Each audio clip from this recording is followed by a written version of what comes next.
I'm Jessica Williams, 28, and for the past 6 months, I've been the private nanny to the Ashford family's 3 children in their $50 million Manhattan penthouse. The Ashfords are tech billionaires, the kind of wealth where money is no object and privacy is everything. What I discovered about their children's behavior toward other kids during playdates and school interactions didn't just shock me, it made me realize I was witnessing the creation of monsters. Hidden cameras, orchestrated bullying, and psychological manipulation that would make seasoned therapists cringe. I thought I was just caring for privileged kids, but I was actually documenting evidence of something far more sinister. What I'm about to tell you will change how you think about wealth, power, and what happens when children are raised without consequences. Like and subscribe if you've ever wondered what really goes on behind closed doors in the world's wealthiest families. 6 months ago, I walked into the gleaming lobby of the Ashford Tower with nothing but confidence and a stellar resume. I'd been a nanny for 8 years, working with some of New York's wealthiest families, but nothing had prepared me for this interview. The elevator whisked me up 70 floors in what felt like seconds, opening directly into their penthouse foyer. Miranda Ashford greeted me with the kind of smile that could launch 1,000 product campaigns. Perfectly composed, her blonde hair swept into an elegant chignon, wearing a cream-colored suit that probably cost more than my rent. "Jessica, welcome. We're so excited to meet you." Richard Ashford emerged from what I'd later learn was his home office, extending a firm handshake. He was tall, silver-haired, with the kind of presence that commanded boardrooms. These were the founders of Nexus Technologies, worth an estimated $3.2 billion according to Forbes. "We've reviewed your credentials extensively," Richard said, his voice carrying that particular authority of someone accustomed to being heard. "Your background in child psychology is exactly what we're looking for." The children appeared as if on cue. Alexander, 12 years old, stepped forward with the poise of a miniature adult. "Good afternoon, Miss Williams. I hope you'll find our home suitable for your work." His vocabulary was impressive, his mannerisms unnaturally polished. Sophia, 10, performed a small curtsy that seemed choreographed. "We're very well-behaved children," she announced with a smile that didn't quite reach her eyes.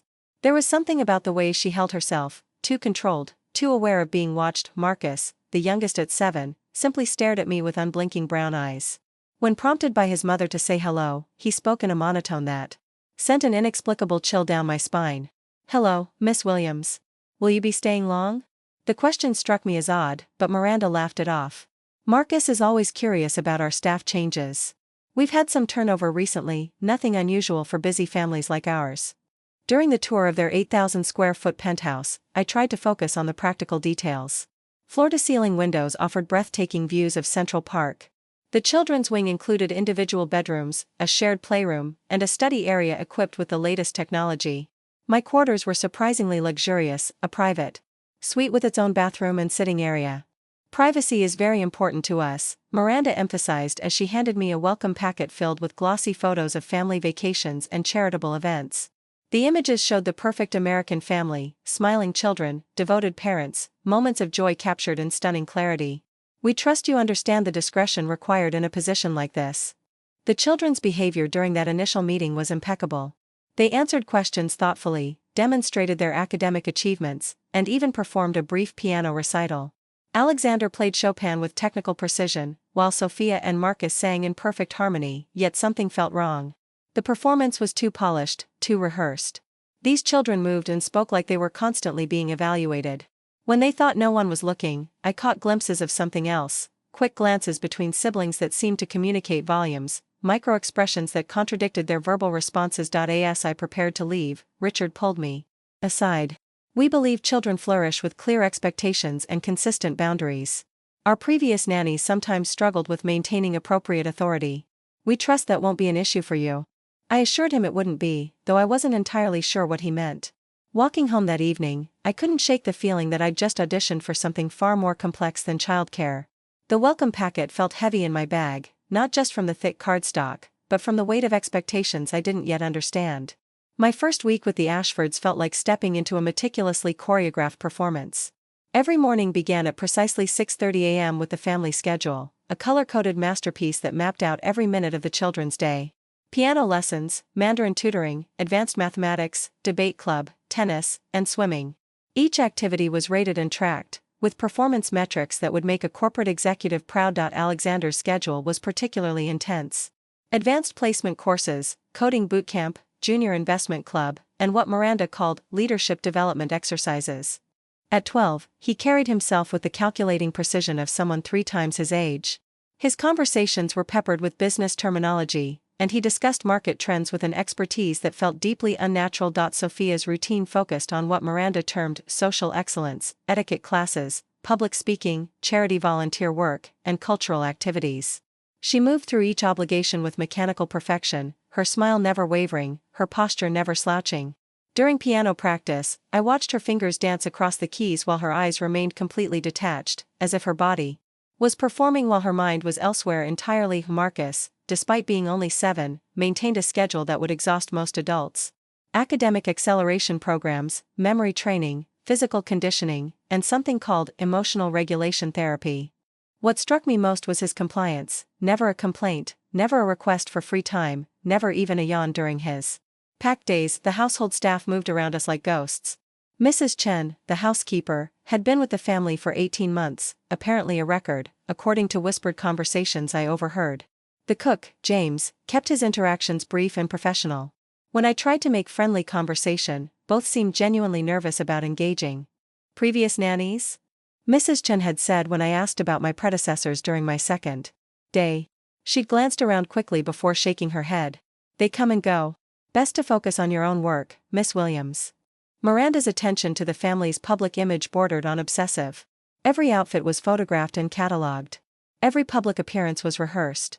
The children's social media presence, carefully curated by Miranda herself, showed birthday parties at exclusive venues, charitable donations to prestigious causes, and academic achievements that painted them as prodigies. Reputation is everything in our circles, Miranda explained while reviewing photos from Alexander's recent debate tournament victory. These children will inherit not just wealth, but responsibility. They must be prepared to represent our families' values in every interaction. Richard's approach was more clinical. He evaluated his children like assets in a portfolio, discussing their development metrics and competitive advantages during his brief evening check-ins. Dinner conversations resembled board meetings, with each child presenting daily accomplishments and receiving feedback on areas for improvement. What disturbed me most was the children's response to this pressure. There were no tantrums, no rebellion, no age-appropriate pushback. Alexander discussed his 12-hour days with the same enthusiasm he might reserve for discussing stock prices. Sophia never complained about missing playground time for etiquette lessons.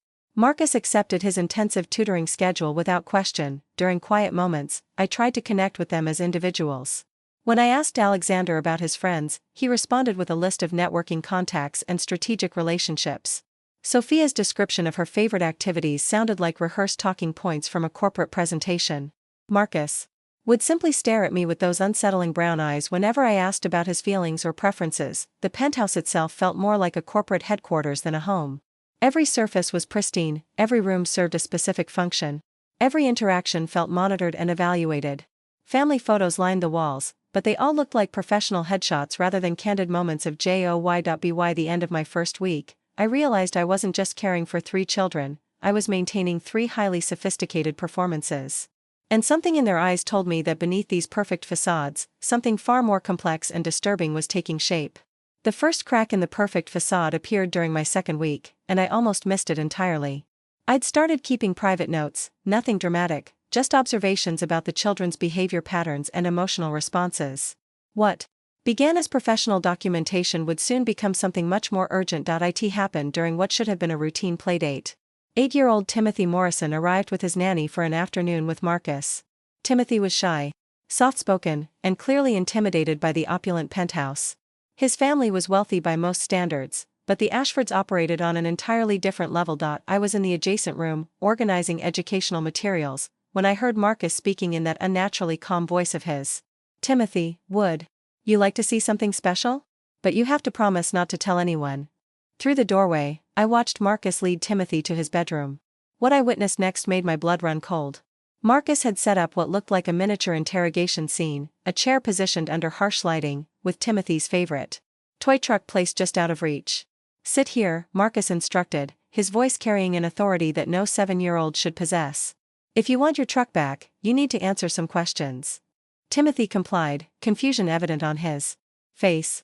Marcus began asking intensely personal questions, about Timothy's fears, his family's financial troubles, his parents' recent arguments. When Timothy hesitated or tried to leave, Marcus would move the truck further away. "My daddy says your family might lose their house," Marcus continued conversationally. "He says your mommy cries about money. Is that true?" Timothy's eyes filled with tears. "I want to go home." "We're just playing a game," Marcus replied, his expression never changing.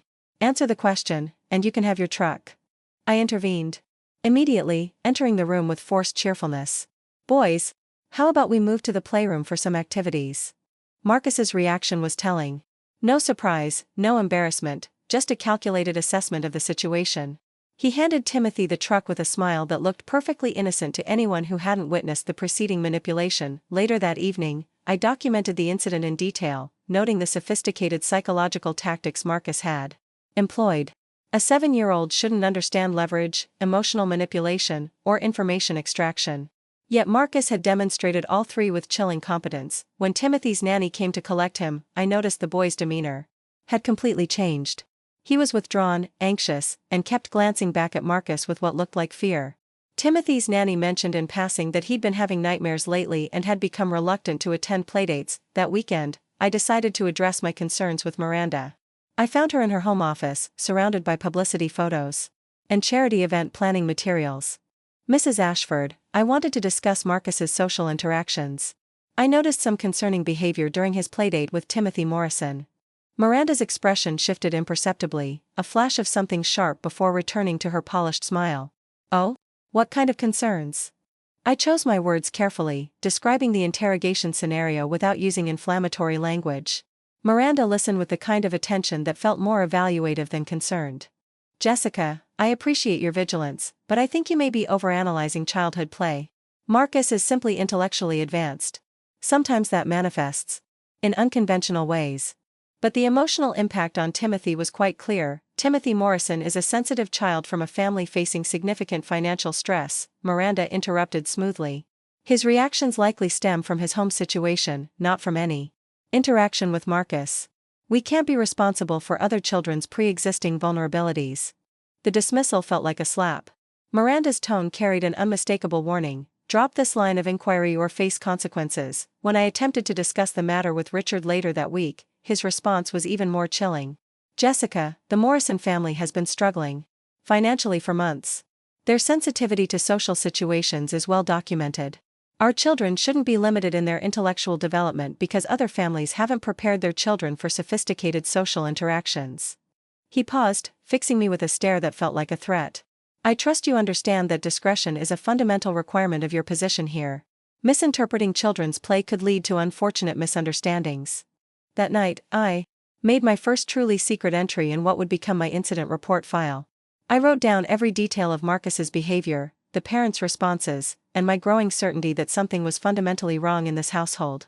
I had no idea that this single incident was just the beginning of a pattern that would eventually expose the true nature of the Ashford children. 3 weeks later, I witnessed something that would haunt me for months. The Ashfords were hosting Emma Chen, a 9-year-old whose parents were potential business partners with Richard. Emma was everything the Ashford children weren't: spontaneous, emotionally open, and refreshingly normal. She arrived clutching a worn stuffed elephant, her eyes wide with excitement about visiting such a grand home. What I observed over the next 4 hours was nothing short of psychological torture disguised. As children's play.it began innocently enough, Alexander suggested they play Truth or Dare in the elaborate playroom. Emma giggled nervously, clearly wanting to fit in with these intimidating older children. The room itself was a showcase of expensive toys and educational equipment, but I noticed how strategically everything was positioned: cameras disguised as decorative elements, recording devices hidden in plain sight. "Emma, truth or dare?" Alexander asked with that unsettling smile I was beginning to recognize. "Truth," Emma whispered, hugging her elephant tighter. "Tell us the most embarrassing thing that happened to you at school this year." Emma squirmed, but eventually shared a story about accidentally wetting herself during a long assembly. The Ashford children listened with rapt attention, and I saw Sophia discreetly activate what looked like a voice recorder on her tablet. As the game continued, the questions became increasingly invasive. They asked about Emma's parents' fights, her family's financial problems, her deepest fears. When Emma tried to choose Dare instead, the challenges were designed to humiliate: dance like a monkey while they filmed her, admit which classmates she disliked, call her mother and lie about feeling sick. The most disturbing part was how systematically they broke down her defenses. Alexander used classic interrogation techniques: false sympathy, implied threats, moments of fake kindness followed by increased pressure. Sophia documented everything, creating what amounted to a blackmail portfolio. Marcus simply watched with those cold eyes, occasionally offering Emma tissues when she started crying, then immediately asking more invasive questions. "Emma, you can trust us," Sophia said with practiced sincerity. "We're your friends. Friends share secrets, right?" By this point, Emma had revealed intimate details about her parents' marriage problems, her own struggles with anxiety, and her deepest insecurities. The stuffed elephant lay forgotten on the floor. At some point during the game, Alexander had taken it and placed it just out of her reach, using it as leverage to keep her compliant. When Emma finally broke down completely, sobbing that she wanted to go home, I expected the children to show some remorse or compassion. Instead, they documented her breakdown with clinical detachment. "Don't cry, Emma," Marcus said in that emotionless voice. "Crying is for babies. You're 9 years old. Maybe we should call your parents and tell them how you've been acting," Alexander added, holding up Sophia's tablet with its hours of recorded material. "They might be disappointed to know their daughter can't handle simple games." I couldn't stand it anymore. I entered the playroom with forced enthusiasm, announcing snack time and immediately separating Emma from the others. Her stuffed elephant had been deliberately damaged, a small tear in the fabric that looked accidental but was clearly intentional. While preparing snacks in the kitchen, I tried to comfort Emma, but the damage was done. She was withdrawn, jumpy, and kept asking if the other children were going to tell on her to her parents. When her mother arrived to pick her up, Emma clung to her desperately. "How was the playdate, sweetheart?" Mrs. Chen asked. Emma glanced back at the Ashford children, who were watching from the doorway with pleasant smiles. "It was fine," she whispered, but I could see the lie in her trembling voice. That evening, I confronted the children directly. For the first time, "What you did to Emma today was cruel and unacceptable."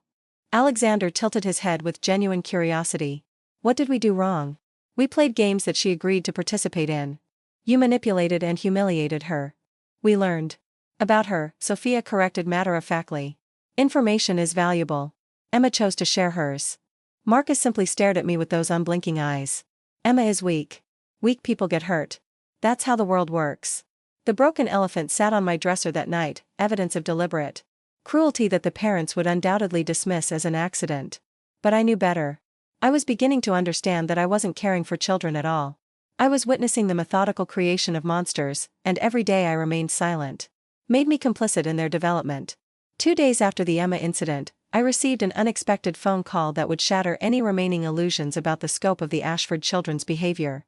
The caller refused to identify herself initially, speaking in hushed, nervous tones. "Are you Jessica Williams?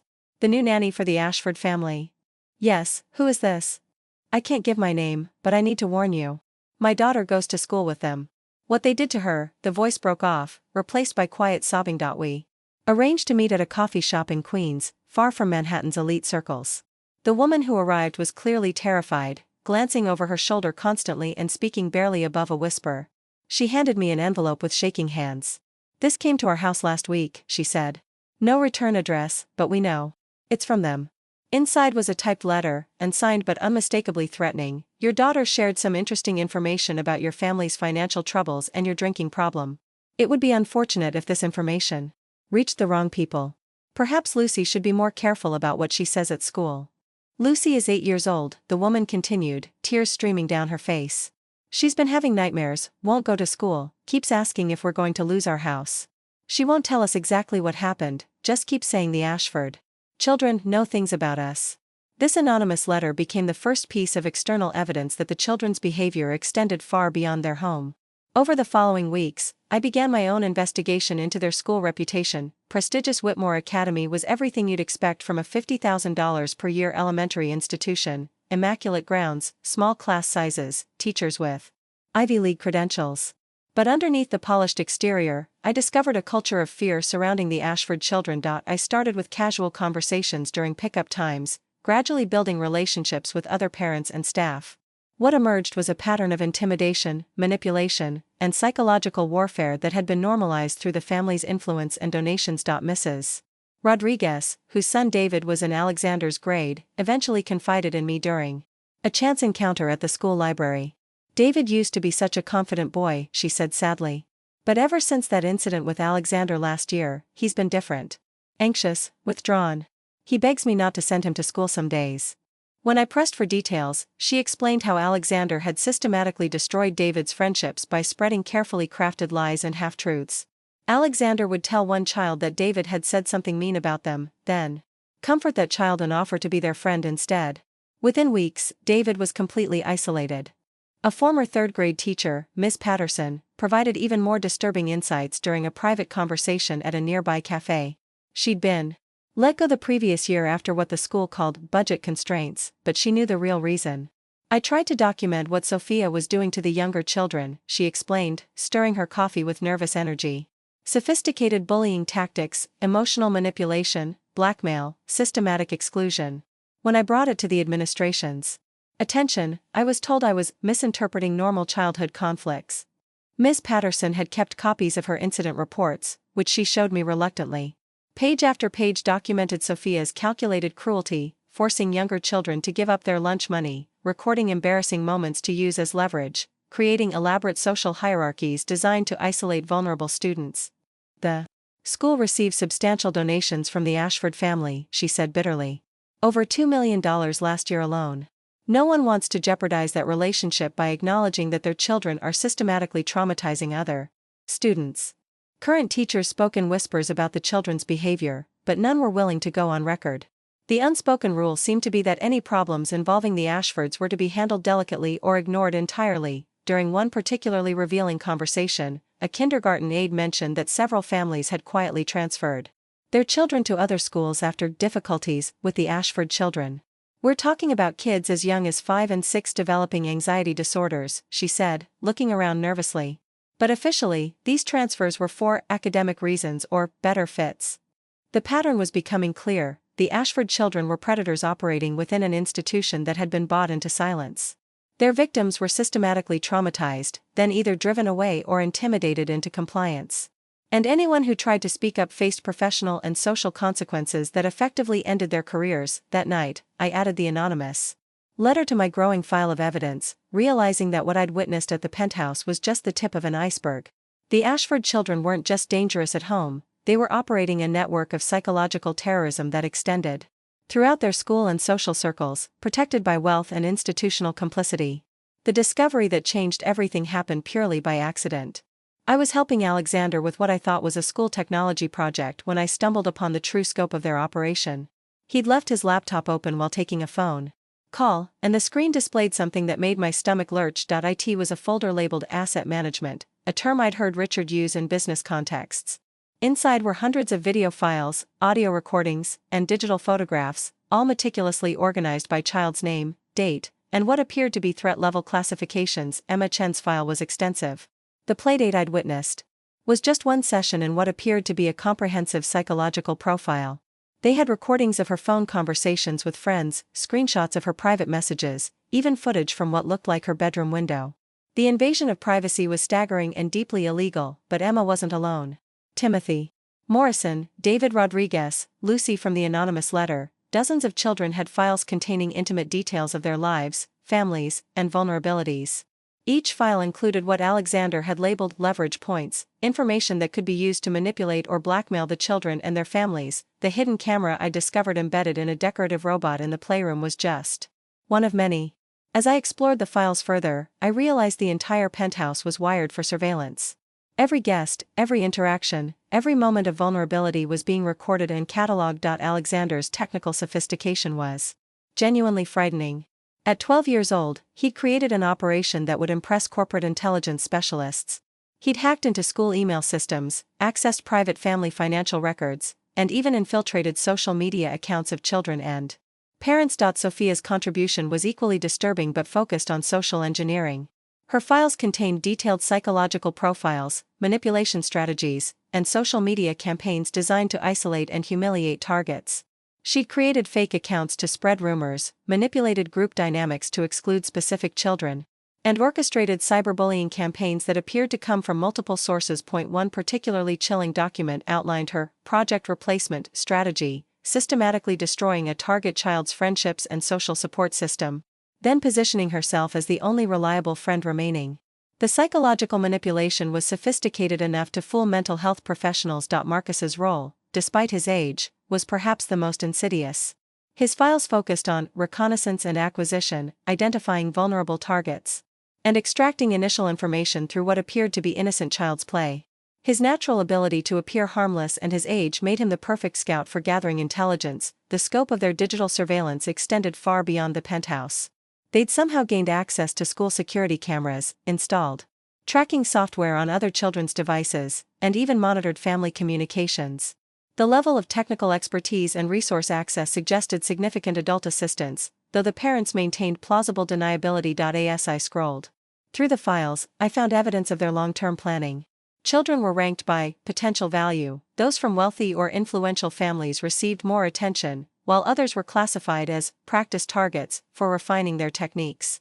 The coldly analytical approach to human relationships was deeply disturbing. One folder labeled insurance contained recordings that made my blood run cold.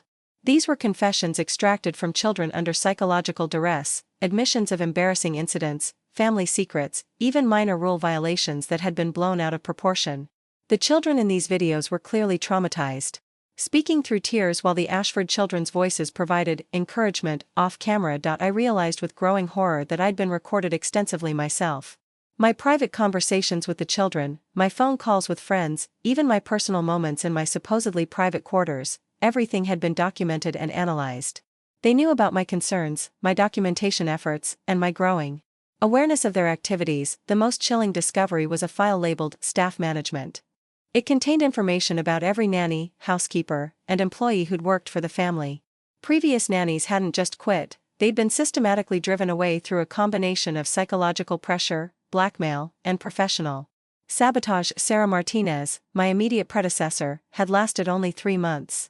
Her file contained compromising photographs taken without her consent, fabricated evidence of theft, and a detailed plan to destroy her reputation if she ever spoke about her experiences with the family. As I sat in my room that night, staring at the hidden camera I'd finally located behind my dresser mirror, I understood that I wasn't just witnessing the creation of monsters, I was trapped in a web of surveillance and manipulation that extended far beyond what I'd imagined.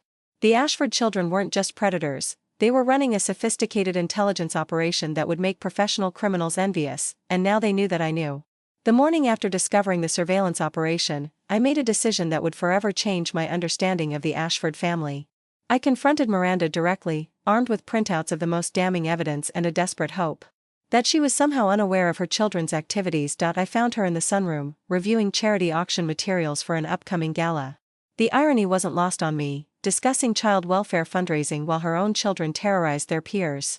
When I spread the photographs and documents across her pristine white table, her reaction told me everything I needed to know. No shock, no horror, no maternal concern for what her children had become. Instead, Miranda examined the evidence with the clinical detachment of a CEO reviewing quarterly reports.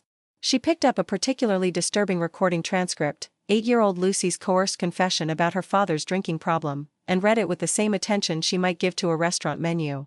"Jessica, I have to say I'm impressed by your detective work," she said finally, her voice carrying that familiar edge of controlled authority.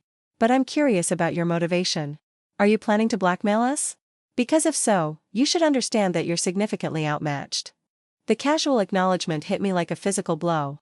"Mrs. Ashford, your children are systematically traumatizing other kids. This isn't normal childhood behavior, this is psychological warfare." Miranda's laugh was genuinely amused. "Oh, Jessica. You're still thinking like a middle-class idealist. Let me educate you about the reality of our world." She stood and walked to the window, gazing out at Central Park with the satisfaction of someone who owned the view. "Do you know how Richard and I built Nexus Technologies? We identified our competitors' weaknesses, exploited their vulnerabilities, and systematically destroyed their market positions.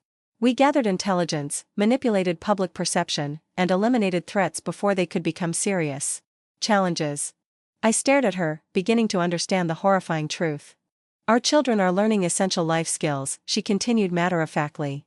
"The ability to read people, gather information, and leverage psychological pressure. These aren't character flaws, they're competitive advantages. In 20 years, when Alexander is running a Fortune 500 company, do you think his shareholders will care that he learned strategic thinking early?" But the other children, the trauma, the psychological damage, will make them stronger or eliminate them from serious competition, Miranda interrupted with chilling pragmatism. Darwin's theory applies to social hierarchies as much as biological evolution. We're simply ensuring our children are apex predators rather than prey. She retrieved a business email from her tablet and handed it to me. The message was from Richard. To a corporate intelligence firm, discussing competitive research on a rival company's CEO. The language was nearly identical to what I'd seen in Alexander's victim files, the same analytical approach to human psychology, the same strategic manipulation of personal vulnerabilities. This is where they learned it, I whispered, horrified. This is where they're perfecting it, Miranda corrected. Richard and I have built an empire worth billions by understanding that sentiment is a luxury we can't afford. Our children will inherit that empire, and they need to be prepared to protect it by any means necessary. The business email artifact revealed the family's corporate methodology applied to personal relationships. They weren't raising children, they were training future executives in a morality-free approach to achieving objectives. The school incidents, the traumatized families, you know about all of it. We facilitate it, Miranda said proudly. Do you think 12-year-old Alexander figured out how to hack school security systems on his own? Or that Sophia developed those social manipulation techniques through trial and error? We provide resources, training, and most importantly, protection from consequences. She gestured toward the charity materials. Tonight's gala will raise $2 million for child welfare programs. The media will praise our family's commitment to helping vulnerable children.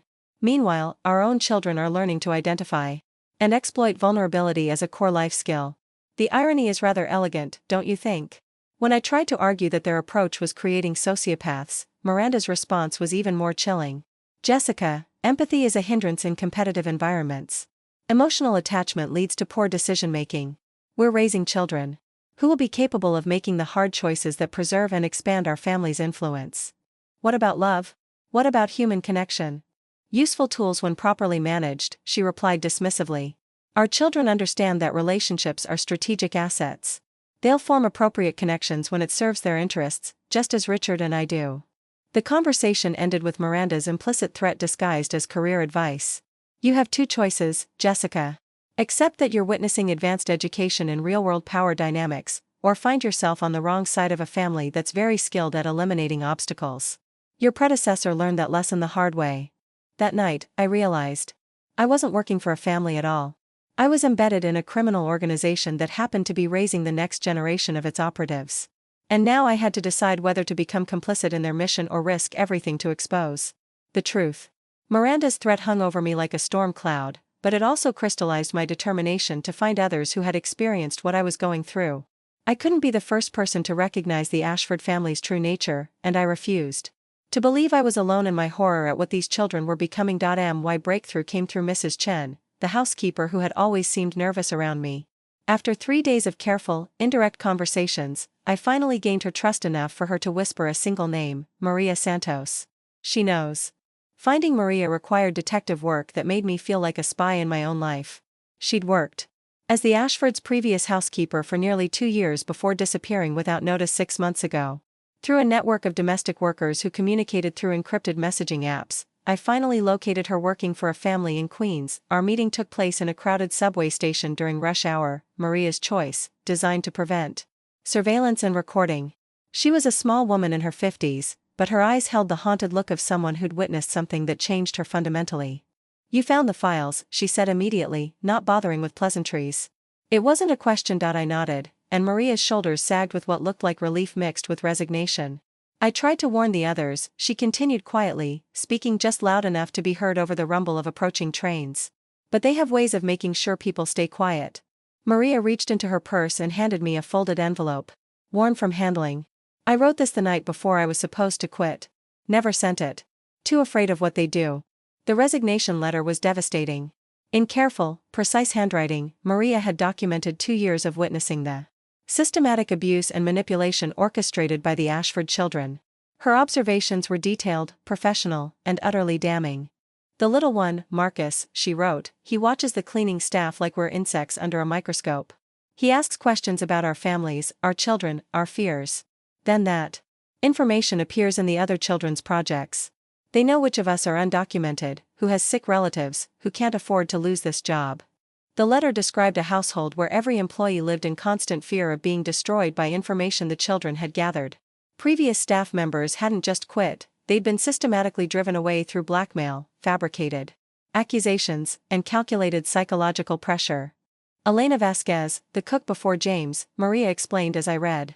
They recorded her talking about her immigration status, then used it to force her to participate in their games with visiting children.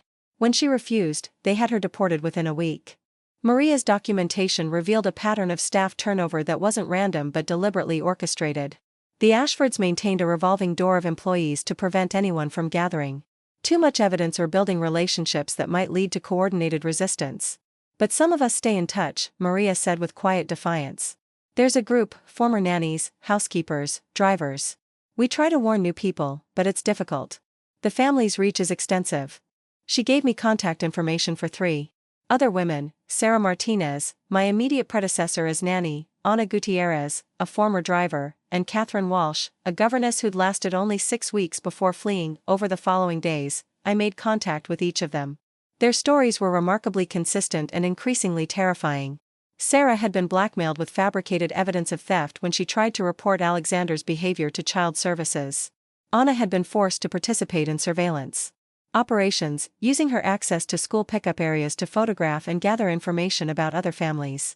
Catherine had uncovered evidence that the children were conducting psychological experiments on their classmates, using techniques that bordered on torture. Each woman had been isolated, threatened, and ultimately neutralized through a combination of legal intimidation and economic pressure.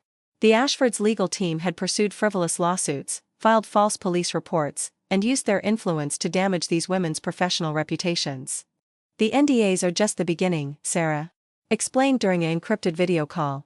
They make sure you can never work in childcare again if you speak out. I'm working retail now because no family will hire me after what they did to my references. But despite the fear and isolation, these women had maintained hope that someday, someone would be positioned to expose the truth. They'd kept documentation, maintained evidence, and most importantly, preserved their integrity in the face of overwhelming pressure. You're different, Ana told me during our conversation. You have their trust, access to their systems, and most importantly, you're documenting everything in real time. We only saw pieces of what they were doing. You're seeing the whole operation. As I absorbed their stories and studied their evidence, I realized I wasn't just building a case against the Ashford children, I was uncovering a systematic pattern of abuse that had destroyed multiple lives and would continue unless someone with inside access was brave enough to speak out. The resignation letter Maria had never sent became a symbol of the courage I needed to find. These women had risked everything to try to protect children and families from predators. Now it was my turn to decide whether I would join their ranks or continue enabling the very system they'd tried to expose. Miranda's threat hung over me like a storm cloud, but it also crystallized my determination to find others who had experienced what I was going through. I couldn't be the first person to recognize the Ashford family's true nature, and I refused to believe I was alone in my horror at what these children were becoming. My breakthrough came through Mrs. Chen, the housekeeper who had always seemed nervous around me. After 3 days of careful, indirect conversations, I finally gained her trust enough for her to whisper a single name: Maria Santos. She knows. Finding Maria required detective work that made me feel like a spy in my own life. She'd worked as the Ashfords' previous housekeeper for nearly 2 years before disappearing without notice 6 months ago. Through a network of domestic workers who communicated through encrypted messaging apps, I finally located her working for a family in Queens. Our meeting took place in a crowded subway station during rush hour, Maria's choice, designed to prevent surveillance and recording. She was a small woman in her 50s, but her eyes held the haunted look of someone who'd witnessed something that changed her fundamentally. You found the files, she said immediately, not bothering with pleasantries. It wasn't a question. I nodded, and Maria's shoulders sagged with what looked like relief mixed with resignation. I tried to warn the others, she continued quietly, speaking just loud enough to be heard over the rumble of approaching trains. But they have ways of making sure people stay quiet. Maria reached into her purse and handed me a folded envelope. Worn from handling. I wrote this the night before I was supposed to quit. Never sent it. Too afraid of what they do. The resignation letter was devastating.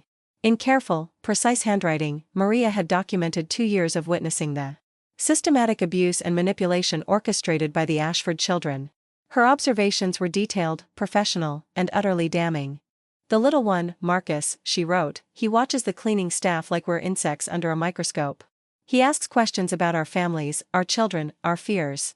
Then that information appears in the other children's projects.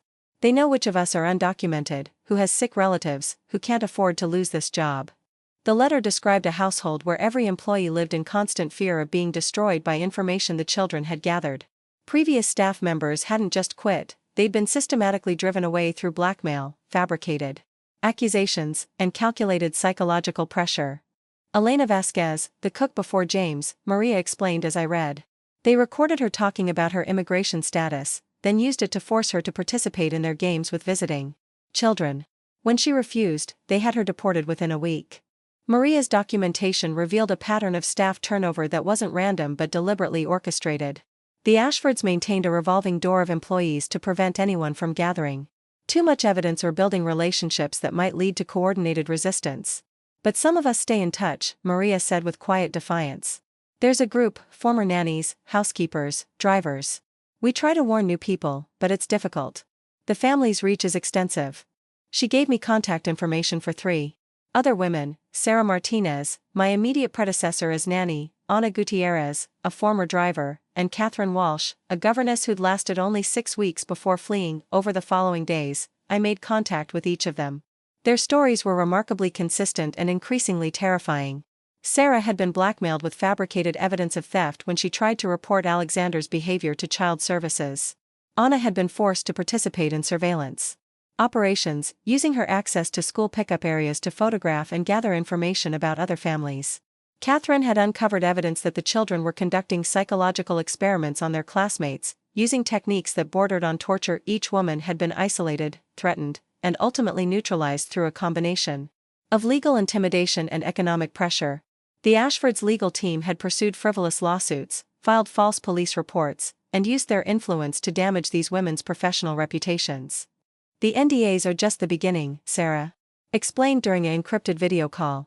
They make sure you can never work in childcare again if you speak out. I'm working retail now because no family will hire me after what they did to my references. But despite the fear and isolation, these women had maintained hope that someday, someone would be positioned to expose the truth. They'd kept documentation, maintained evidence, and most importantly, preserved their integrity in the face of overwhelming pressure. You're different, Ana told me during our conversation. You have their trust, access to their systems, and most importantly, you're documenting everything in real time. We only saw pieces of what they were doing. You're seeing the whole operation. As I absorbed their stories and studied their evidence, I realized I wasn't just building a case against the Ashford children, I was uncovering a systematic pattern of abuse that had destroyed multiple lives and would continue unless someone with inside access was brave enough to speak out. The resignation letter Maria had never sent became a symbol of the courage I needed to find. These women had risked everything to try to protect children and families from predators. Now it was my turn to decide whether I would join their ranks or continue enabling the very system they'd tried to expose. The day after meeting with Jennifer Hayes, I knew the Ashford children had discovered my investigation. The signs were subtle at first, Marcus watching me with more intensity than usual, Sophia's questions becoming more pointed, Alexander's casual mentions of my personal activities that he shouldn't have known about, but it was the photograph slipped under my bedroom door that confirmed my worst fears. The surveillance photo showed me sitting in the Westchester Hospital parking lot, clearly identifiable despite the distance. On the back, someone had written in careful block letters, Jessica Williams visiting Lily Hayes, March 15, 2:30 p.m. Interesting research project. They knew. Not only did they know about my meeting with Jennifer, but they'd been tracking my movements outside the penthouse. The level of surveillance was far more extensive than I'd imagined, extending into my personal life in ways that felt like psychological warfare. The escalation began immediately. That morning, I discovered my laptop had been hacked overnight.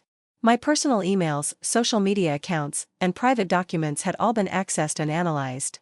Alexander's fingerprints were metaphorically all over the digital intrusion, sophisticated enough to be nearly undetectable, but leaving just enough evidence to ensure I knew it was him. My phone started receiving strange calls, hang-ups at odd hours, recordings of conversations I'd had with my friends and family. Even audio clips of me talking to myself in what I'd thought was the privacy of my room. The psychological impact was immediate and devastating. Nowhere felt safe anymore. Sophia's approach was more direct but equally unsettling. She began inserting herself into my conversations with other staff members, always with that innocent smile that had once seemed charming but now felt predatory. Jessica, you seem stressed lately, she said during breakfast, her voice carrying fake concern. Are you having trouble sleeping? I heard you talking to yourself last night about some very interesting things. When I tried to maintain my composure, she continued with the casual cruelty that had become her trademark. It must be difficult, keeping so many secrets. I imagine it gets confusing, trying to remember what you're supposed to tell people and what you're supposed to keep private. Marcus's contribution was perhaps the most disturbing because of his age and the calculated nature of his manipulation. He began following me around the penthouse, not obviously, but always appearing wherever I went with that unblinking stare that had once seemed merely intense but now felt threatening. "Miss Jessica," he said one afternoon while I was trying to work in the library, "do you miss your family? It would be sad if something happened to them because you made poor choices." The threat was unmistakable despite being delivered in the innocent voice of a 7-year-old. When I tried to address his behavior, he simply tilted his head with curiosity. "I was just asking about your family. Don't you want to talk about them?" The children's coordination was flawless. They'd somehow accessed my personal relationships and were systematically compromising my support network. Friends began asking strange questions about my work, clearly having received information that painted me as unstable or unreliable. My sister called to express concern about changes in my behavior that someone had reported to her. Most disturbing was discovering that my own family was being monitored. My mother received a call from someone claiming to be conducting a reference check for a position I'd never applied for, asking invasive questions about my mental health, financial stability, and personal relationships. The isolation was methodical and thorough. Within a week, I felt completely cut off from any reliable support system. Every conversation felt monitored, every relationship felt compromised, every interaction carried the potential for further manipulation. Alexander's technical harassment escalated to include identity theft and digital impersonation. He'd gained access to my financial accounts, my professional profiles, and even my dating app accounts. Small changes began appearing, altered information that made me look unprofessional, fake activities that suggested instability, subtle modifications that would damage my reputation if discovered. "You should be more careful with your passwords," he mentioned casually while helping me with supposed computer problems that I now realized he'd created. Identity theft is such a common problem these days. People can lose everything so quickly when they're not properly protected. The psychological toll was enormous. I began questioning my own perceptions, wondering if my paranoia was justified or if I was actually becoming as unstable as they were making me appear to others. The gaslighting was so sophisticated that even knowing what they were doing didn't fully protect me from its effects. Sleep became impossible. Every sound in the penthouse felt like potential surveillance, every shadow looked like someone watching.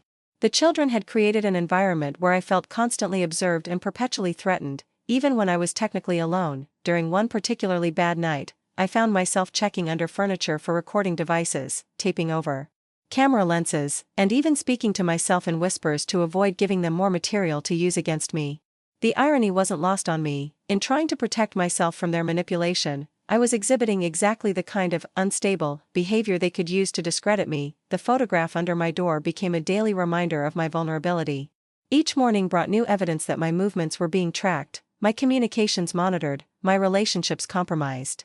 The children had turned my life into a fishbowl where they controlled every aspect of my environment while maintaining the facade of innocent childhood curiosity. By the end of that week, I understood that I was no longer investigating the Ashford children. I had become their primary target.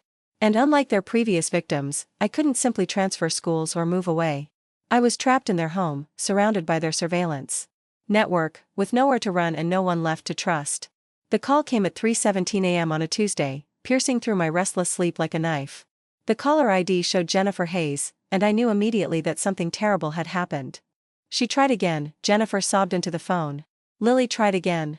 I'm at the hospital, they don't know if..." Her voice broke into incoherent crying. I was dressed and in a cab within 10 minutes, my hands shaking as I stared out at the empty Manhattan streets. The surveillance photo was still taped to my dresser mirror, a constant reminder that the children would know about this emergency call, this middle-of-the-night departure, this further evidence of my concerning behavior. But I no longer cared about their threats. A 9-year-old child was fighting for her life, and I had played a role in her suffering by remaining silent about her tormentors. At the hospital, Jennifer looked like she'd aged years in the weeks since our first meeting. Her husband David stood beside her, his eyes red with exhaustion and fury.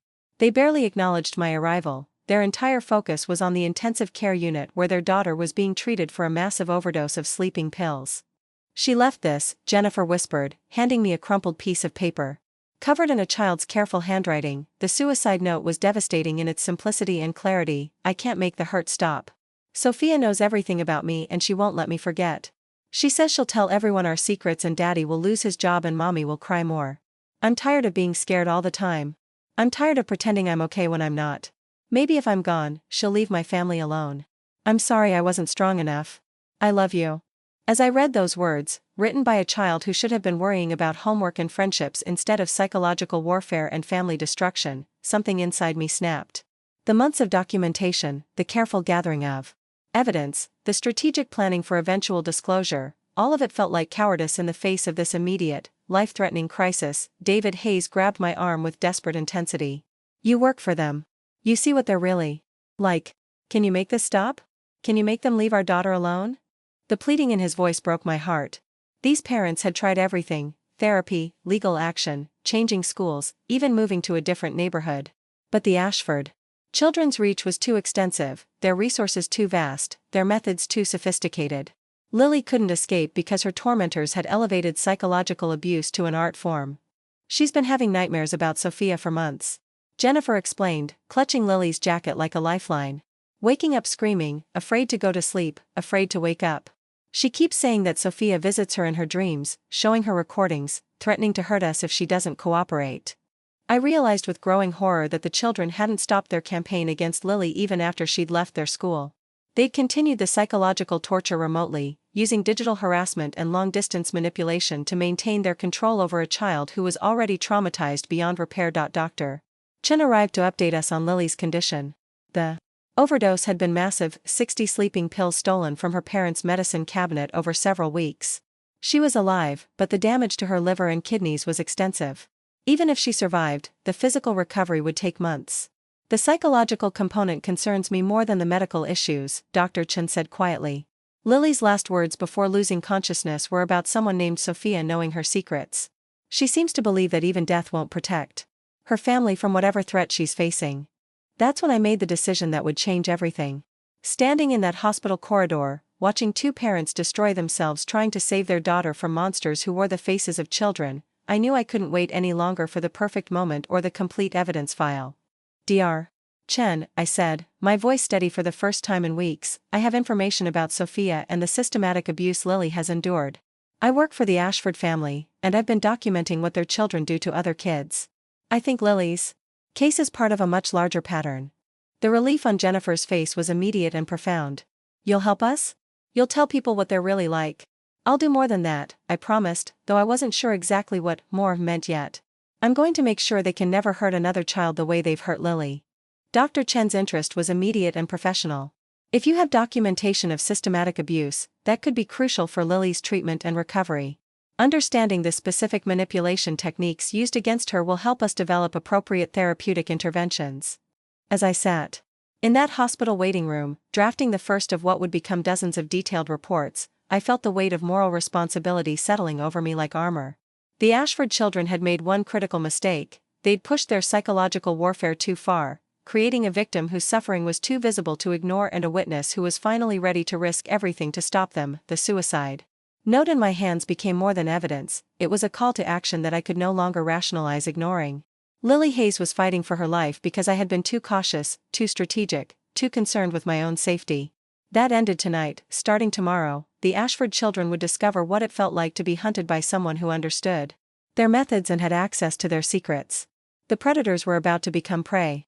The week following Lily's suicide attempt marked the beginning of my transformation from passive observer to active resistance fighter.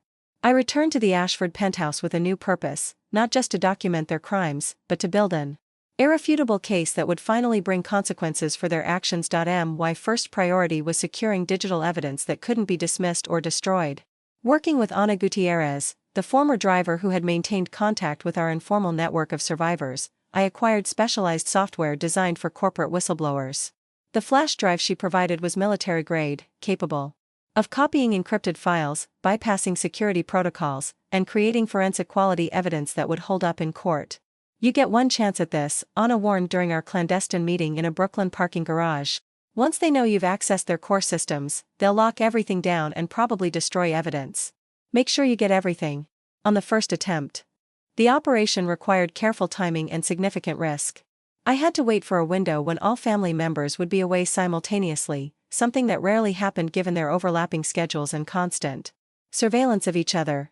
My opportunity came during spring break, when Richard and Miranda attended a tech conference in Switzerland while the children stayed with Richard's parents in the Hamptons. I had exactly 6 hours of guaranteed privacy before the cleaning staff arrived. Alexander's laptop contained the master database I'd glimpsed weeks earlier, but accessing it required bypassing multiple layers of security that would have impressed government intelligence agencies.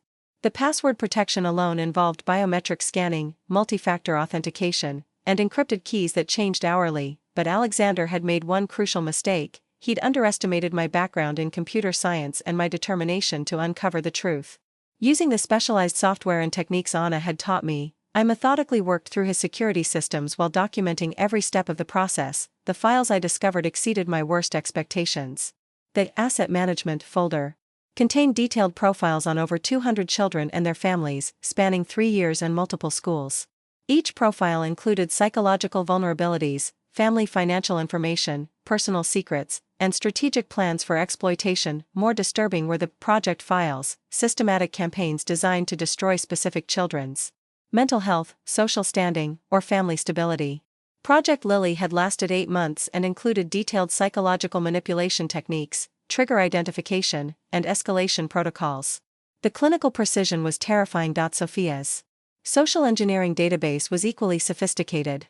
She'd mapped the social networks of 5 different schools, identifying influence patterns, friendship vulnerabilities, and optimal manipulation targets. Her replacement protocols outlined step-by-step procedures for isolating children from their support systems and positioning herself as their sole source of social connection. The video archive was the most damaging evidence. Hundreds of hours of coerced confessions, psychological breakdowns, and deliberate humiliation, all captured with professional quality equipment and stored with meticulous organization. The children's narration during these sessions revealed their understanding of the psychological principles they were applying.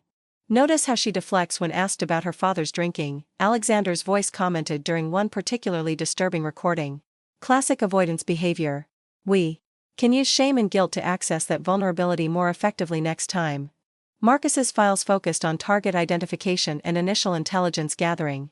Despite his age, his contributions showed sophisticated understanding of human psychology and social dynamics. His recruitment protocols detailed methods for identifying vulnerable children and extracting preliminary information through seemingly innocent play interactions. The financial component was staggering.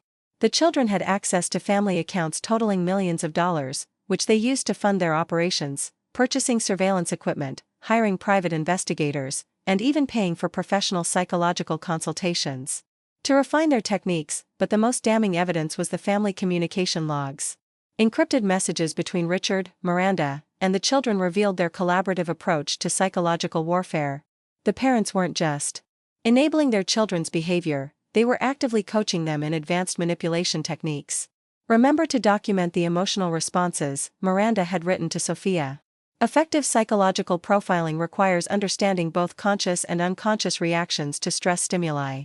Richard's messages were even more clinical. The Morrison target shows promise for long-term leverage development. Consider escalating pressure gradually to avoid triggering protective responses from authority figures. I spent 4 hours copying everything onto multiple drives, creating redundant backups that could be distributed to different locations.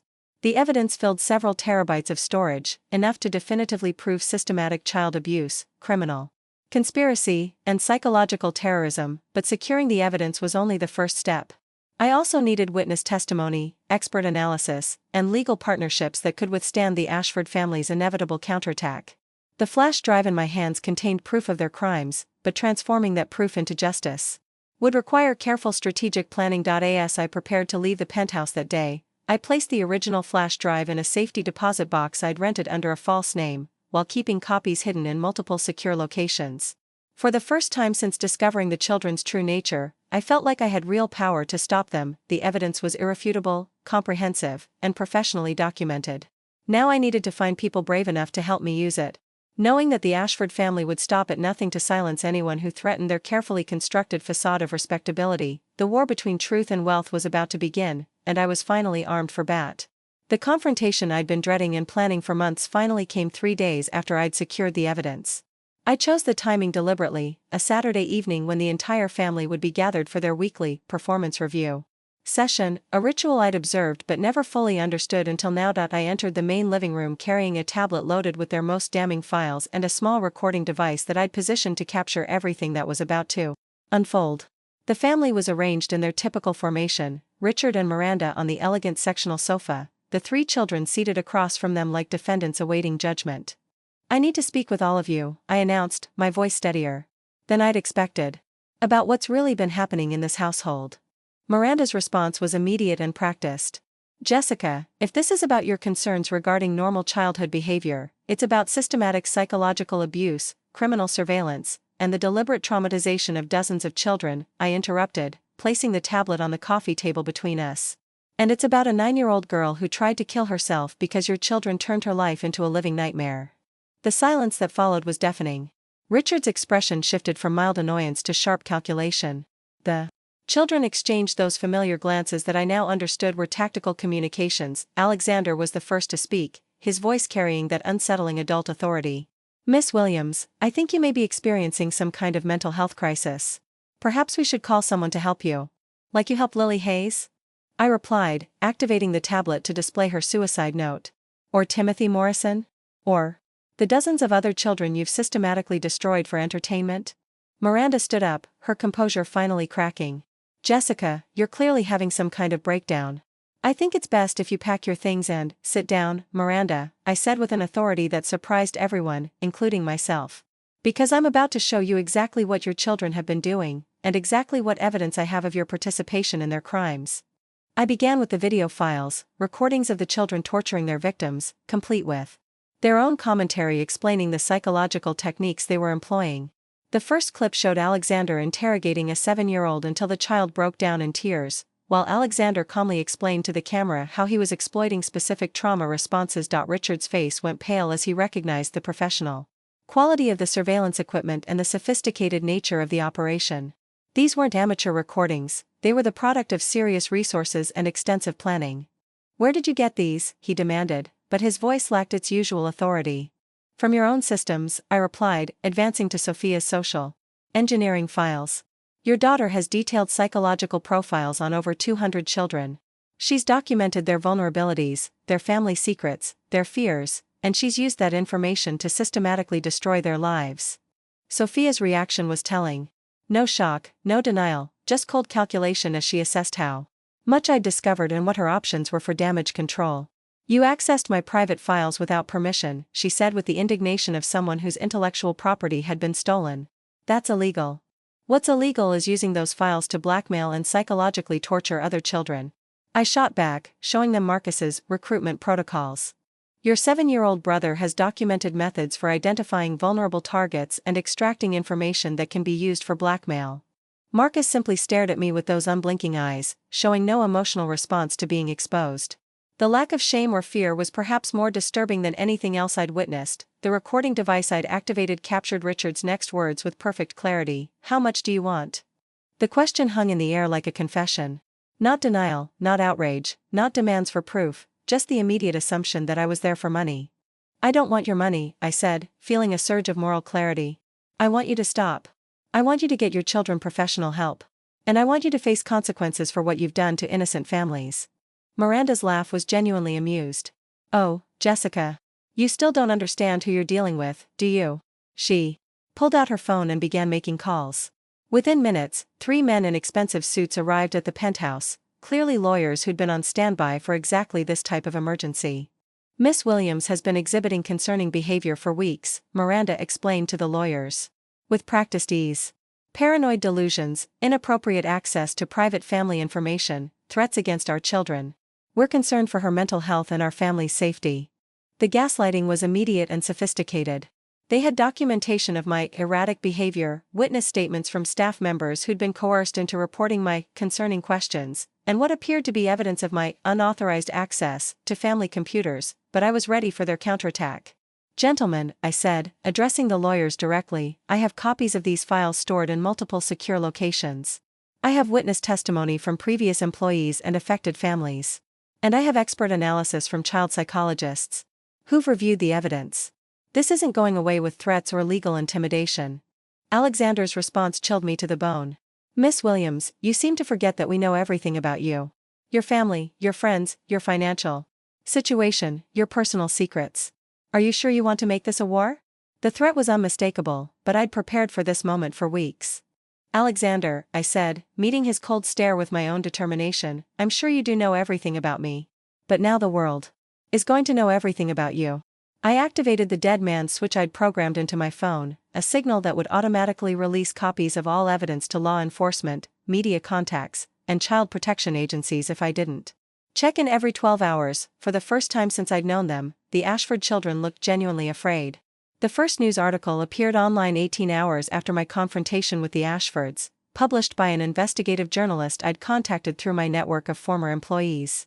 The headline read, "Tech Billionaires' Children Accused of Systematic Psychological Abuse," and within minutes, it was trending on every major social media platform. My phone buzzed continuously with calls from reporters, law enforcement agencies, and victim advocacy groups. The dead man switch had worked perfectly. Even though the Ashfords had attempted to have me detained on fabricated charges, the evidence had already been distributed to 47 different recipients across multiple jurisdictions. I'd spent the night in protective custody at the request of Detective Maria Santos, a specialist in child abuse cases who'd reviewed my evidence with what she described as professional horror. The police station had become my temporary sanctuary while the investigation unfolded and my safety was assessed. I've seen a lot of sick things in 20 years of this work, Detective Santos told me during our debriefing session. But the sophistication of what these children were doing, the systematic nature, the psychological expertise, the technological resources, it's unlike anything I've encountered. The news article had triggered an avalanche of responses from other victims and their families. Within 48 hours, the tip line established by the police department had received over 300 calls from people reporting incidents involving the Ashford children. The pattern was consistent and damning: months or years of psychological manipulation followed by threats, blackmail, and systematic destruction of the victim's mental health. The Ashford family's response was swift and predictable. Their legal team issued statements describing me as a disgruntled employee with a history of mental health issues, while simultaneously filing lawsuits for theft of private information, defamation, and breach of contract. They claimed the evidence had been fabricated or taken out of context, but their counterattack was undermined by the sheer volume of corroborating testimony and the technical analysis of the digital evidence. Forensic experts confirmed that the files were authentic, created over a period of 3 years, and showed clear evidence of systematic criminal activity. The school's complicity became a major focus of the investigation. Whitmore Academy's administration was forced to acknowledge that they'd received numerous complaints about the Ashford children's behavior but had failed to investigate due to the family's substantial financial contributions. Internal emails revealed discussions about how to manage the Ashford situation without jeopardizing their donations. Dr. Emily Chen, Lily's psychiatrist, provided expert testimony that elevated the case from simple bullying to criminal psychological abuse.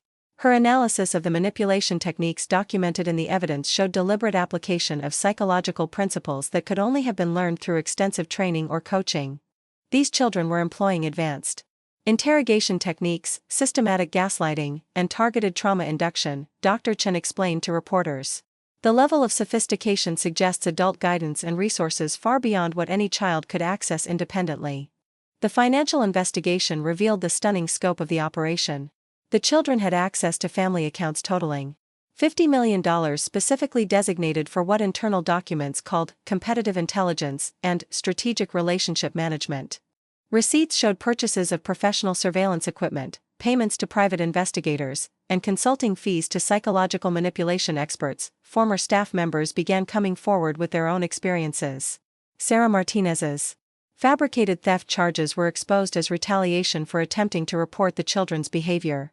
Ana Gutierrez revealed how she'd been forced to participate in surveillance operations against other families. Maria Santos's documentation provided crucial historical context showing the escalation of the children's activities over time. The ripple effects extended far beyond the immediate family. Richard's position as CEO of Nexus Technologies became untenable as shareholders demanded his resignation. Major clients began severing contracts, citing concerns about the company's ethical leadership. Miranda's charitable foundations faced investigations into whether donation funds had been used to facilitate the children's activities. The international media coverage was extensive and uniformly damning. News outlets across Europe and Asia picked up the story, focusing on the intersection of extreme wealth, parental negligence, and systematic child abuse. The case became a symbol of how unlimited resources could enable and protect criminal behavior when combined with institutional corruption. Law enforcement agencies in 3 states opened investigations into the Ashford family's activities. The FBI's Cybercrime Division took over the digital forensics analysis, uncovering evidence of interstate surveillance, identity theft, and electronic harassment spanning multiple years. Child Protective Services began the complex process of removing the children from their parents' custody while determining appropriate therapeutic interventions. The children's lack of empathy, sophisticated manipulation skills, and absence of normal emotional responses presented unprecedented challenges for social workers and psychologists. Public outrage was intense and sustained. Protest groups formed outside Nexus Technologies' headquarters, demanding corporate accountability for enabling psychological terrorism. Parents at affected schools organized advocacy groups calling for systemic reforms in how wealthy families were monitored and regulated. The most powerful validation came from Lily Hayes' recovery. When Jennifer showed her daughter the news coverage, Lily spoke publicly for the first time about her experiences, providing crucial testimony that corroborated the evidence I'd gathered. Her courage in facing her tormentors through the legal system became a rallying point for other victims. For the first time in months, Lily slept through the night, Jennifer told reporters. She said she finally felt safe because people believed her and the monsters couldn't hurt her anymore. The news article that had started everything, headlined with that simple but devastating accusation, had accomplished what months of private advocacy couldn't. It had broken the silence, shattered the family's protective facade, and created accountability where wealth and influence had previously guaranteed immunity. The consequences were still unfolding, but the fundamental truth had been established. The Ashford children were not privileged prodigies but sophisticated predators, and their reign of terror was finally coming to an end. 6 months after the story broke, I sat in a federal courthouse watching Richard and Miranda Ashford face sentencing for their roles in what prosecutors had termed the most sophisticated child abuse conspiracy in modern American history. The court documents spread across the prosecution table represented 3 years of systematic psychological terrorism enabled by unlimited resources and institutional corruption. The legal proceedings had been complex and unprecedented. Prosecutors struggled with charging children for crimes that typically carried adult penalties, while simultaneously pursuing the parents and institutions that had enabled their behavior.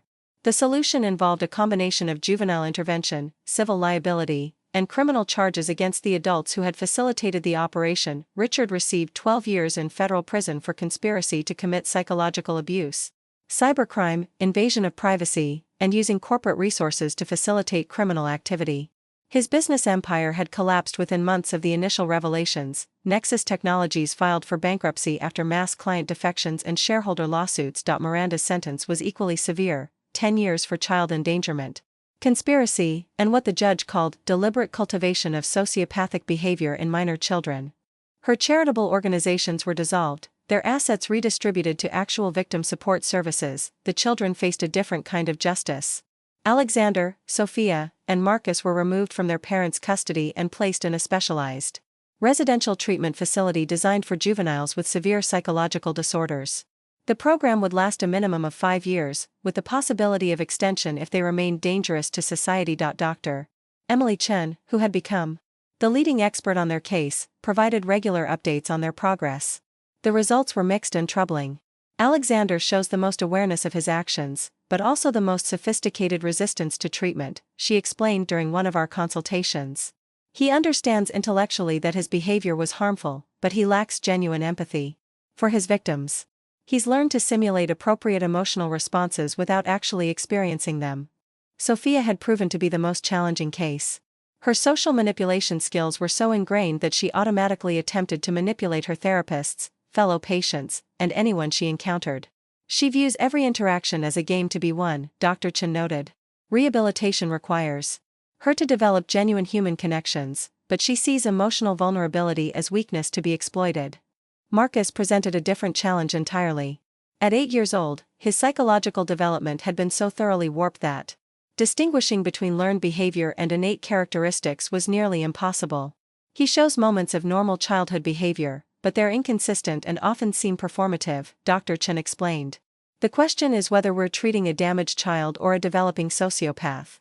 The institutional consequences were equally significant. Whitmore Academy faced federal investigation and ultimately lost its accreditation. 7 administrators were criminally charged with child endangerment and obstruction of justice. The school closed permanently, its assets liquidated to fund victim compensation. The ripple effects extended throughout New York's elite education system. New regulations required mandatory reporting of suspicious behavior patterns, regardless of family financial contributions. Schools implemented independent oversight committees and whistleblower protection programs designed to prevent future institutional capture by wealthy families. My testimony during the sentencing hearings was emotionally devastating but ultimately cathartic. Facing the Ashford parents in open court, I detailed how they had systematically trained their children to view other human beings as targets for exploitation rather than sources of connection. These parents didn't just fail to stop their children's abusive behavior, I told the judge. They provided resources, training, and protection that escalated psychological manipulation into psychological warfare. They created monsters and then unleashed them on innocent families. The victim impact statements were heartbreaking but powerful. Jennifer Hayes described Lily's ongoing recovery, including her progress in therapy and her gradually returning ability to trust other people.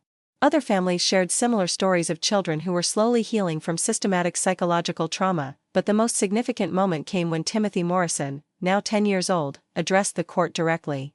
With remarkable courage. For someone so young, he looked at the empty defendant's table where the Ashford children would have sat if they weren't in treatment and spoke clearly. They made me afraid of making friends because I thought everyone might hurt me like they did. But now I know that most people are good, and the bad ones are the ones who are really scared inside. The financial settlements were substantial. The Ashford family's liquidated assets, totaling over $400 million, were placed in a victim compensation fund administered by an independent trustee. Every affected family received financial support for therapy, medical care, and educational expenses. The court documents that emerged from the proceedings became crucial educational materials for law enforcement, child protection services, and mental health professionals. The case established new legal precedents for prosecuting technologically sophisticated psychological abuse and holding wealthy families accountable for crimes committed by their minor children. Perhaps most importantly, the legal proceedings created systemic changes in how reports of child abuse were investigated, particularly when they involved wealthy or influential families. New protocols required external oversight when substantial financial interests might compromise investigations. As I left the courthouse after the final sentencing hearing, I carried with me a folder containing letters from dozens of families whose children had been victimized by the Ashfords. Their gratitude was overwhelming, but what moved me most were the stories of healing, resilience, and renewed faith in justice. The legal system had worked, slowly and imperfectly, but ultimately effectively. The monsters had been contained, their enablers punished, and their victims validated. It wasn't perfect justice, some damage could never be fully repaired, but it was real accountability in a world where wealth too often provided immunity from consequences. 2 years after the trials concluded, I received a letter that changed my understanding of what healing could look like in the aftermath of systematic trauma. The envelope was decorated with rainbow stickers and careful crayon drawings, and the return address showed it came from Lily Hayes, now 11 years old and attending a new school where she was reportedly thriving. The thank you letter inside was written in the careful handwriting of a child who had found her voice again. Dear Miss Jessica, my mom says I should write to thank you for helping our family when everything was scary. I wanted you to know that I'm doing better now. I have real friends who are nice to me just because they like me, not because they want to know secrets. I still see Dr. Chen sometimes, but mostly I feel normal again. I'm not afraid of making friends anymore because I know the difference between real kindness and fake kindness. Thank you for being brave when I couldn't be. Love, Lily. Reading those words in my small apartment, I'd moved out of Manhattan entirely after the trials. I finally allowed myself to feel something I'd been avoiding for months, pride in what we'd accomplished together. The healing process hadn't been linear or simple, but it had been real. My own recovery had been more complicated than I'd anticipated. The months of psychological warfare, surveillance, and constant threat had left me with symptoms that Dr. Angela Torres, my therapist, described as complex PTSD. Learning to trust my own perceptions again after experiencing systematic gaslighting had been one of the most difficult challenges I'd ever faced. You spent months in an environment where reality was constantly questioned and redefined by people with sophisticated manipulation skills, Dr. Torres explained during one of our sessions. Your hypervigilance and difficulty trusting others aren't character flaws, they're normal responses to extraordinary psychological abuse. The process of rebuilding my sense of safety had taken nearly a year. Simple activities like checking my email or answering unexpected phone calls triggered anxiety responses that reminded me of those final weeks in the Ashford penthouse. Sleep remained elusive, interrupted by dreams where I was still trapped in that surveillance network, but alongside the personal healing, I discovered a new sense of purpose. Within 6 months of the trials, I'd established the Children's Truth Foundation, a nonprofit organization dedicated to supporting child victims of psychological abuse and training professionals to recognize sophisticated manipulation tactics. The foundation's work expanded rapidly as we discovered how common these patterns were in wealthy families, private schools, and elite social circles. The Ashford case had been extreme, but the underlying dynamics, children learning to view others as resources to exploit rather than relationships to cherish, appeared throughout communities where resources and status were prioritized over empathy and connection. Our training programs for teachers, counselors, and law enforcement focused on recognizing the signs of systematic psychological manipulation. Too many professionals had dismissed concerning behavior because it came from good families or because the victims couldn't articulate what was happening to them. Jennifer Hayes had become one of our most effective advocates. Her transformation from a desperate mother fighting an invisible enemy to a confident public speaker educating others about child psychological abuse had been remarkable to witness. I used to blame myself for not protecting Lily better, she told audiences during our awareness presentations. But these predators are so sophisticated that even mental health professionals didn't recognize what was happening. The goal isn't to make parents paranoid, it's to give them tools to identify genuine threats and respond effectively. The ripple effects of our work extended internationally.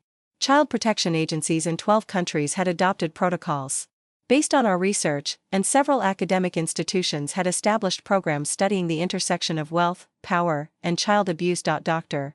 Emily Chen had become the leading expert on juvenile psychological warfare, publishing research that helped professionals worldwide understand how to identify and treat children who had been systematically taught to exploit others.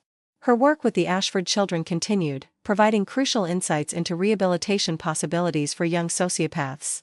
The human capacity for change is remarkable, even in cases of severe psychological damage, she explained during a conference presentation I attended. Alexander has shown genuine progress in developing empathy, though it remains fragile and requires constant reinforcement. Sophia's improvements are more limited but still meaningful. Marcus presents the greatest challenges, but even he has moments of authentic connection that suggest hope for eventual rehabilitation. The professional community's response to our work had been overwhelmingly positive, but it also revealed how widespread these problems were. Therapists, teachers, and social workers shared stories of similar cases they'd encountered but hadn't known how to address effectively. One letter from a school counselor in California particularly moved me. Your presentation helped me understand a situation I'd been struggling with for months. A student was exhibiting all the warning signs you described, and I finally had the language and framework to intervene effectively. That child is now receiving appropriate help instead of being dismissed as a difficult kid. The Foundation's victim support services had helped over 200 families navigate the complex process of recovery from psychological abuse. Many of these cases involved children who had been manipulated by peers using techniques similar to those employed by the Ashford children, but perhaps the most meaningful aspect of our work was creating safe spaces for survivors to share their experiences without judgment or disbelief. Too many children had been silenced by adults who couldn't comprehend the sophistication of the psychological warfare they'd endured. As I reflected on the journey from that first disturbing playdate to building a national organization dedicated to child protection, I realized that my experience with the Ashford family had taught me something crucial about moral courage. Sometimes the greatest act of bravery isn't fighting obvious monsters, it's recognizing evil when it wears the mask of respectability and finding the strength to speak truth despite overwhelming pressure to remain silent. The thank you letter from Lily Hayes reminded me why that courage had been necessary. Somewhere, a brilliant 11-year-old girl was learning to trust again because someone had finally believed her reality and fought to protect her from predators who happened to be children. 5 years after I first walked into that gleaming Manhattan penthouse, I stood before a packed auditorium at Columbia University, holding a program brochure for the Children's Truth Foundation's latest initiative, a comprehensive training program for child protection professionals that had become the gold standard for recognizing and responding to sophisticated psychological abuse. The program brochure represented everything we'd built from the ashes of that nightmare experience. Our foundation now operated in 15 states, had trained over 5,000 professionals, and had directly assisted more than 800 families dealing with child psychological abuse. But numbers could never capture the real impact: the children who had learned to trust again, the families who had found healing, the predators who had been stopped before they could create more victims. The audience included social workers, teachers, law enforcement officers, therapists, and legal advocates, all people who had dedicated their careers to protecting children but who needed better tools to recognize when wealth and sophistication were used as weapons against the vulnerable. When I first encountered the Ashford children, I began my presentation. I made the same mistake that many professionals make. I assumed that children from good families couldn't be capable of systematic psychological warfare. That assumption nearly cost a 9-year-old girl her life. I shared Lily's story, now with her permission and that of her parents. She was 16 now, a confident young woman who had become one of our most effective advocates for other survivors. Her journey from a suicidal 9-year-old to a resilient teenager who helped other children find their voices had become a powerful testament to the possibility of healing. The case studies I presented showed how the patterns we'd identified in the Ashford family appeared throughout various communities, always adapted to local circumstances but following remarkably consistent psychological principles. Wealthy children learning to view others as resources to exploit. Parents who prioritized competitive advantage over moral development. Institutions that protected donors at the expense of victims. The Ashford children were extreme examples. I explained to the audience, but the underlying dynamics exist wherever resources and status are valued more than empathy and connection. Our job isn't to assume every privileged child is a potential predator, it's to recognize the warning signs when systematic psychological abuse is occurring, regardless of the perpetrator's age or social status. The legislative changes that had resulted from our advocacy work were substantial. The Children's Protection Enhancement Act had passed in 12 states, requiring mandatory training for school personnel, standardized reporting protocols for psychological abuse, and independent oversight of investigations involving wealthy or influential families, but the most meaningful changes were happening at the individual level. Teachers who had been trained in our programs were identifying and stopping psychological abuse that had previously gone unrecognized. Parents were learning to distinguish between normal childhood conflicts and systematic manipulation. Child protection workers were developing the tools and confidence to investigate cases involving powerful families. During the question and answer session, a young social worker raised her hand. What happened to the Ashford children? Are they considered successfully rehabilitated? It was a question I received frequently, and the answer was complicated. Dr. Emily Chen's most recent assessment suggested mixed results that highlighted both the possibility and the limitations of intervention. Alexander, now 17, had shown the most progress. Years of intensive therapy had helped him develop genuine emotional connections and understand the impact of his previous behavior. He was participating in victim reconciliation programs and planned to study psychology in college, with the goal of helping other children who had been raised without empathy. Sophia's progress was more limited but still significant. She had learned to recognize her manipulative impulses and had developed strategies for forming authentic relationships. Her social engineering skills had been redirected toward positive purposes. She was now helping design anti-bullying programs that could identify and counter sophisticated manipulation tactics. Marcus presented the greatest ongoing challenges. Now 12 years old, he still required constant supervision and showed limited capacity for genuine empathy. However, he had not exhibited any predatory behavior toward other children, and his therapists remained cautiously optimistic about continued improvement. The question of rehabilitation is complex, I explained to the audience. These children were systematically trained from early ages to view psychological manipulation as normal and appropriate. Undoing that conditioning requires years of intensive intervention, and success isn't guaranteed. But the alternative, assuming they're irredeemable, abandons our fundamental responsibility to protect and heal children, even children who have become dangerous.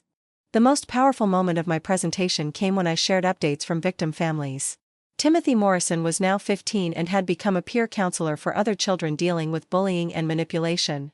Emma Chen had started high school with confidence and strong friendships. Her early trauma transformed into resilience and wisdom. These children weren't just survivors, I told the audience. They became advocates for others facing similar challenges. Their courage in speaking out and participating in healing processes created ripple effects that continue to protect other children today. As the presentation concluded, I looked out at an audience of people who had chosen to dedicate their lives to protecting children. They carried the same sense of purpose that had driven me to risk everything to expose the truth about the Ashford family. The most important lesson from this case isn't about the specific tactics used by these particular children, I said in closing. It's about the moral courage required to recognize evil when it wears respectable masks, and the determination to speak truth to power even when that power seems overwhelming. After the presentation, I was approached by a young woman who introduced herself as Dr. Sarah Martinez, the former nanny whose life had been destroyed when she tried to report the Ashford children's behavior years earlier. She was now completing her doctorate in child psychology and had been inspired by our foundation's work to return to a career protecting children. "You gave me my life back," she said simply. "When you exposed the truth, it validated everything I'd experienced and tried to report. I thought my career in child protection was over, but your courage gave me the strength to fight for a different ending." As I walked across the Columbia campus that evening, I carried with me the program brochure that represented 5 years of building something meaningful from a horrific experience. The Children's Truth Foundation had become more than an organization, it was a movement of people committed to protecting vulnerable children from sophisticated predators, regardless of those predators' age, wealth, or social status. The journey from that first disturbing playdate to standing before hundreds of child protection professionals had taught me that moral courage isn't a single moment of bravery, it's a sustained commitment to defending the vulnerable. Even when that defense requires personal sacrifice. Somewhere tonight, a child was being psychologically terrorized by someone who should have been their protector. But also somewhere tonight, a newly trained professional was recognizing the signs of that abuse and taking action to stop it. The cycle of predation could be broken, one intervention at a time, by people who refuse to let wealth and sophistication shield evil from consequences. That was the legacy I chose to build from my encounter with the Ashford children, not just justice for their victims, but prevention for future ones. In a world where money could buy silence, we had created voices that couldn't be purchased or intimidated into compliance. The truth had set us free, and now we were using that freedom to protect others who deserved the same chance at safety, healing, and hope.